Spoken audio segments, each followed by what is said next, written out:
Breaking news చూస్తున్నాం. హైదరాబాద్ లో పలు చోట్ల ఈదురు గాలులతో కూడిన వర్షం కురుస్తోంది. ఎల్బీ నగర్, హయత్ నగర్, నాగోల్, బిఎన్ రెడ్డి నగర్, అబ్దుల్లాపూర్ మెట్లో భారీగా ఈదురు గాలులు వీస్తున్నాయి. పెద్ద అంబర్పేటలో గాలుల తీవ్రత ప్రభావం కనిపిస్తోంది.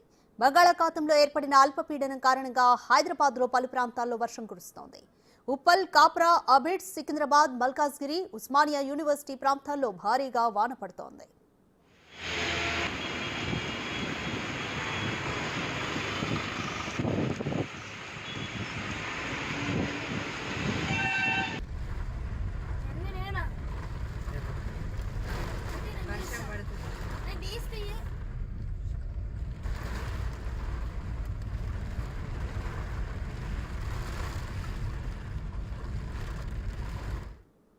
మోర్ డీటెయిల్స్ మా ప్రతినిధి రామ్ ప్రసాద్ ఫోన్ లైన్ లో అందిస్తారు. రామ్ ప్రసాద్, హైదరాబాద్ లో పలు చోట్ల ఈదురుగాలులతో కూడిన వర్షం కురుస్తుంది. ఎన్ని రోజులు వర్ష ప్రభావం ఉండబోతోంది? ఎస్ రాధిక, మనం చూసినట్లయితే మధ్య బంగాళాఖాతంలో ఏర్పడినటువంటి అల్పపీడనం కారణంగా అయితే ఆ ప్రభావం తెలుగు రాష్ట్రాల్లో కూడా ఉందని చెప్పవచ్చు. ముఖ్యంగా హైదరాబాద్ శివార్ ప్రాంతాలైనటువంటి ఉప్పల్ గాని, కాప్రా, ఎల్బీ నగర్ తో పాటు ఉస్మానియా యూనివర్సిటీ, అబిడ్, చాంద్రాయణగుట్ట ప్రాంతాల్లో అయితే భారీగా వర్షం కురుస్తా ఉంది.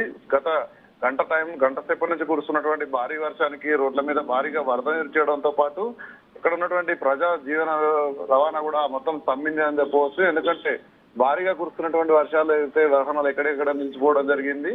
అంతేకాకుండా భారీ వర్షానికి ఒక్కసారిగా రోడ్లపైకి నీళ్లు రావడంతో అయితే రోడ్లన్నీ కూడా చెరువులను తలపించే విధంగా అయితే మనకు ఇక్కడ ప్రస్తుతం పరిస్థితి కొనసాగుతా ఉంది. మరొక అరగంట పాటు కూడా కురిసేటువంటి అవకాశం ఉన్నది. ఇప్పటికే వాతావరణ శాఖ అధికారులు చెప్తా ఉన్నారు. ఈ యొక్క వర్షం ఏదైతే ఉందో తుఫాన్ ప్రభావంగానే కురుస్తున్నట్టు చెప్తున్న నేపథ్యంలో ఇటు జిహెచ్ఎంసీకి సంబంధించినటువంటి డిఆర్ఎఫ్ సిబ్బంది కూడా రంగంలోకి దిగడం జరిగింది. ఎక్కడైతే వాటర్ స్టాగ్నేట్ అయ్యేటువంటి ప్రాంతాలు ఉంటాయో వాటన్నిటికి కూడా అక్కడికి టీం చేరుకుని అయితే వాటర్ ను కొంత క్లియర్ చేసేటువంటి చర్యలు కూడా చేపడతా ఉన్నారు. అంతేకాకుండా ఇప్పటికే మనం చూస్తే వర్షం పడుతున్న సమయంలో అయితే ప్రజలందరూ కూడా తీసుకోవాల్సినటువంటి జాగ్రత్తలపైన ఇటు జిహెచ్ఎంసీ ఇప్పటికే ఆదేశాలు జారీ చేసిన నేపథ్యంలో ప్రజలందరూ కూడా కొంత ఈదురుగాలతో కూడినటువంటి వర్షాలు కురుస్తున్న నేపథ్యంలో అయితే చెట్లకు దూరంగా ఉండడంతో పాటు విద్యుత్ వైర్లకు కానీ, విద్యుత్ స్తంభాలకు కానీ కొంత దూరంగా ఉంటూ వర్షం మొత్తం తగ్గిన అనంతరం అయితే కొంత ఆచితూచి వ్యవహరించాలని చెప్పేసి అయితే అధికారులు సూచనలు జారీ చేసిన నేపథ్యంలో ఈ వర్షం అయితే హైదరాబాద్ లో ఉన్నటువంటి ఎల్బీ నగర్ ప్రాంతంలో, కర్మాన్ ఘాట్ ఏరియాలో భారీగా కురిసిందని చెప్పవచ్చు. ఎందుకంటే